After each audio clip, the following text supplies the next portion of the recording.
Glad you made it back, everybody. Growing outrage out there over flip-flopping Fauci's testimony on Capitol Hill yesterday.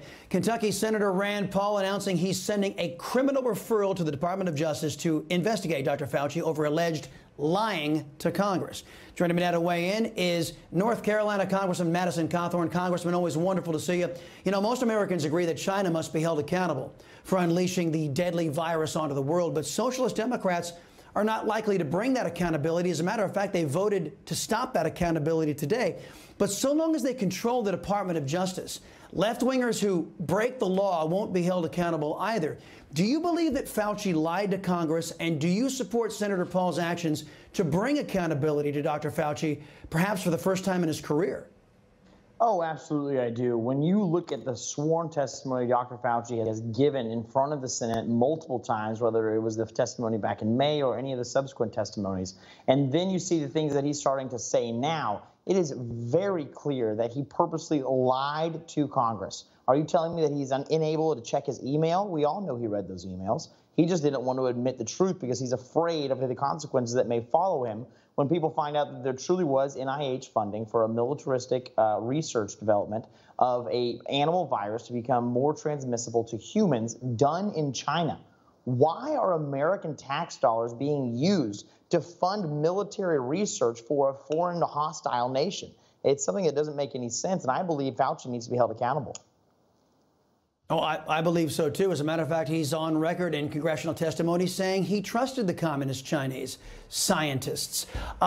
Democrat socialists, I mentioned this in the setup to the last question, they blocked the Republicans' efforts to declassify intelligence on the origins of the China virus. Why are Democrats running interference for communist China, do you think?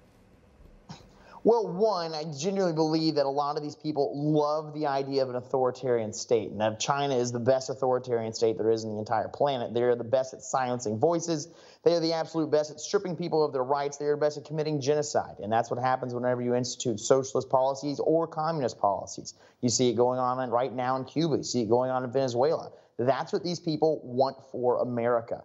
My friend, when they decided to reject the idea of declassifying intel about the origins of the COVID-19 virus, I think it became very clear that this has become a politicized state where we are in this country right now, because a lot of people who were coming out saying, hey, I would like to start investigating exactly where the origins of the COVID-19 virus came from.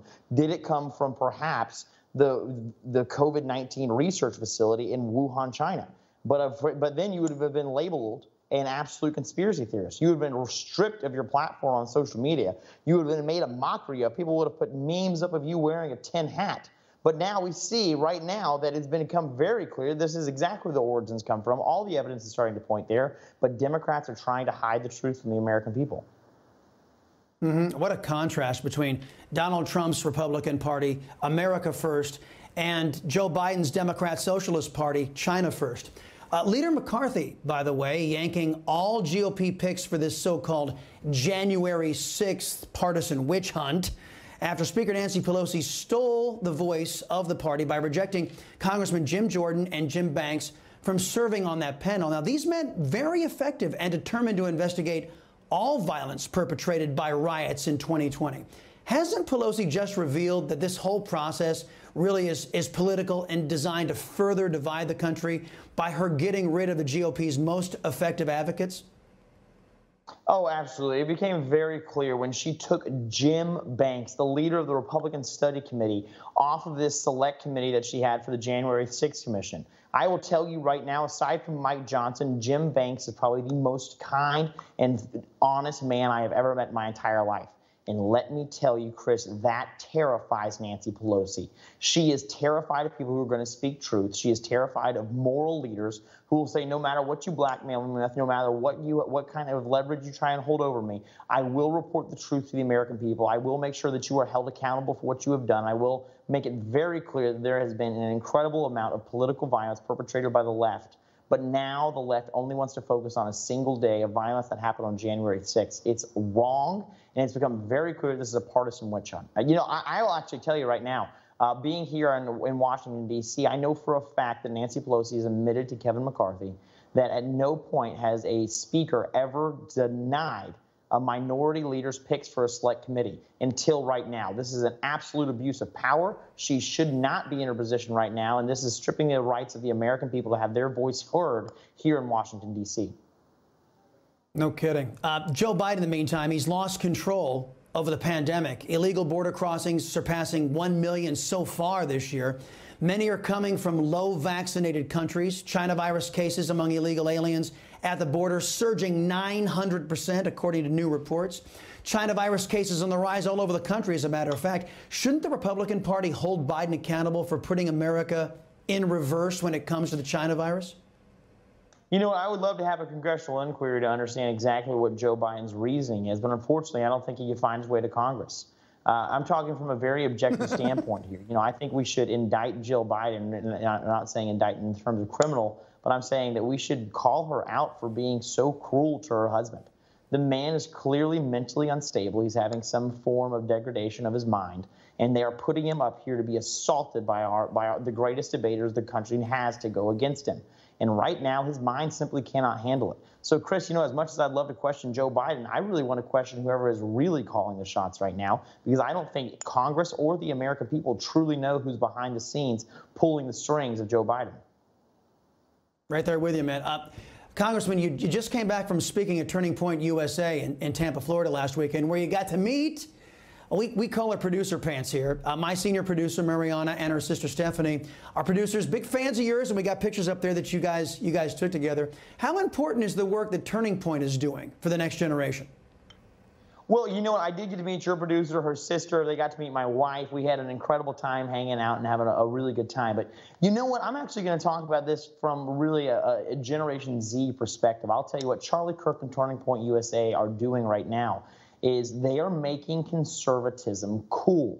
And now, as weird as that might sound, it's like, okay, well, that's pretty trivial. Why would we care about something if it's cool or not?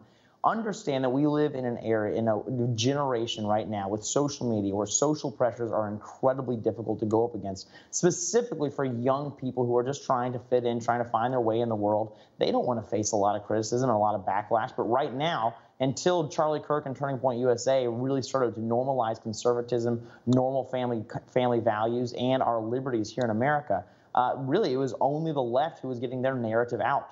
But right now, I think this new generation of conservatives is showing we are no longer just going to sit on defense. It's time we go on offense and we start coming after the Democrats and exactly the lies that they are trying to perpetrate against my generation. They are lying to us about socialism. They are lying to us about the origin of the Chinese virus. They are lying to us that saying that illegal immigration is a good thing for our country.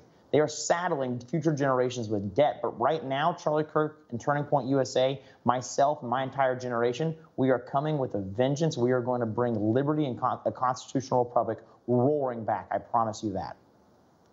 Well, you know, I would love it. As a Gen Xer, I would love to join with the conservative movement surging in Gen Z, and we just might be able to get this country back on track. North Carolina Congressman Madison Cawthorn, it is always great talking to you. We'll talk to you again soon, sir.